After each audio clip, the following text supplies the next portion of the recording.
ভোটের হিসাব কিংবা সংসদের নিম্নকক্ষে আসনের হিসাব অনুসারে সব দিক থেকেই জাতীয় সংসদের উচ্চকক্ষে একক সংখ্যাগরিষ্ঠতা পেতে যাচ্ছে বিএনপি।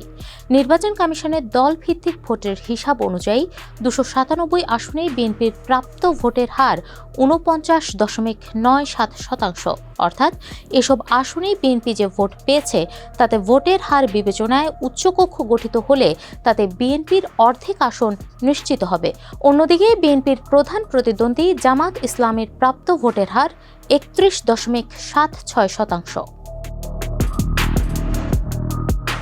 ভোটের হিসাবে উচ্চকক্ষ গঠন করা হলে বিএনপি, জামাত, এনসিপির পাশাপাশি বাংলাদেশ খেলাফত মজলিস ও ইসলামী আন্দোলন বাংলাদেশ উচ্চকক্ষে জায়গা পাবে। এছাড়া স্বতন্ত্র প্রার্থীরা নির্বাচনে মোট 5.79% ভোট পেয়েছেন।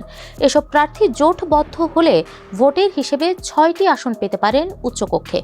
উচ্চকক্ষে আসনের সংখ্যা 100 এবং ভোটের হিসেবে উচ্চকক্ষের প্রতিনিধি নিযুক্ত হলে মাত্র 5টি দলের প্রতিনিধিত্ব থাকবে। যেসব দল 1% কম ভোট পেয়েছে তাদের কোনো প্রতিনিধি উচ্চকক্ষে থাকবে না। জুলাই সনদে প্রাপ্ত ভোটের ভিত্তিতে উচ্চকক্ষ গঠনের কথা বলা থাকলেও তাতে নোট অব ডিসেন্ট রয়েছে বিএনপির। দলটির নির্বাচনী ইশতেহারে আসন ভিত্তিক উচ্চকক্ষ গঠনের কথা বলা হয়েছে। নির্বাচন কমিশন ঘোষিত 297 আসনের মধ্যে বিএনপির আসন 209টি এবং জামায়াত 68টি আসন পেয়েছে। আসন বিবেচনায় উচ্চকক্ষ গঠিত হলে বিএনপি 70টি, জামাত 23টি ও এনসিপি 2টি আসন পাবে।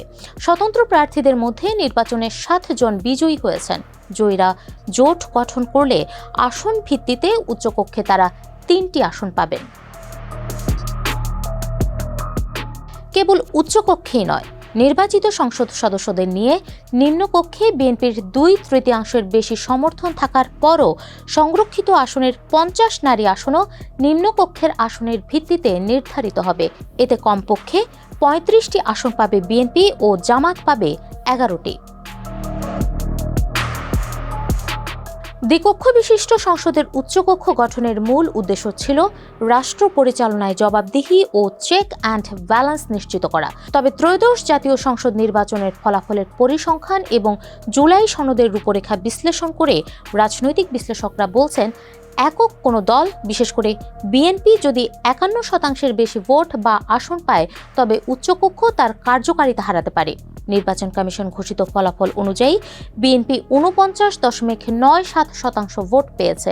পাশাপাশি চট্টগ্রামে 2টি আসনে স্থগিত ফলাফলেও দলটির প্রার্থীরা এগিয়ে রয়েছে। এমন প্রেক্ষাপটে রাজনৈতিক বিশ্লেষকরা বলছেন, সংসদের নিম্নকক্ষের মতো উচ্চকক্ষেও যদি একই দলের নিরঙ্কুশ সংখ্যাগরিষ্ঠতা থাকে তবে আইন প্রণয়ন বা নীতি নির্ধারণে কাঙ্ক্ষিত ভারসাম্য তৈরি হওয়ার সম্ভাবনা ক্ষীণ। নিম্নকক্ষে চেক অ্যান্ড ব্যালেন্স নেই, উচ্চকক্ষেও থাকার সুযোগ কম। কারণ দলীয় আনুগত্যের বাইরে গিয়ে এমপিদের ভোট দেওয়ার সংস্কৃতি বাংলাদেশে এখনো তৈরি হয়নি।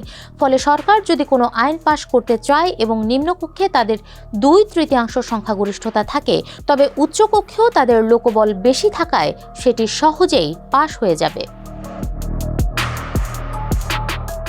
জুলাই সনদে নিম্নকক্ষের নির্বাচনে প্রাপ্ত ভোটের অনুপাতে উচ্চকক্ষ গঠনের কথা বলা হলেও বিএনপি এই বিষয়ে নোট অব ডিসেন্ট দিয়েছে। তাদের ইশতেহার অনুসারে তারা আসনের ভিত্তিতেই উচ্চকক্ষ গঠনের পক্ষে অবস্থান নেবে। বিশ্লেষকদের মতে পদ্ধতি যাই হোক, 51% বেশি জনসমর্থন নিয়ে ক্ষমতায় আসা দলের ক্ষেত্রে উচ্চকক্ষ কার্যত সিলমোহর দেওয়ার প্রতিষ্ঠানে পরিণত হতে পারে। উচ্চকক্ষে ভারসাম্যের অভাব দেখা দিলেও বিরোধী দলগুলোর শ্যাডো ক্যাবিনেট বা ছায়া মন্ত্রিসভা গঠনকে ইতিবাচক হিসেবে দেখছেন বিশ্লেষকরা। জামায়াতে ইসলামী এবং এনসিপি ইতোমধ্যে ছায়া মন্ত্রিসভা গঠনের ইঙ্গিত দিয়েছে।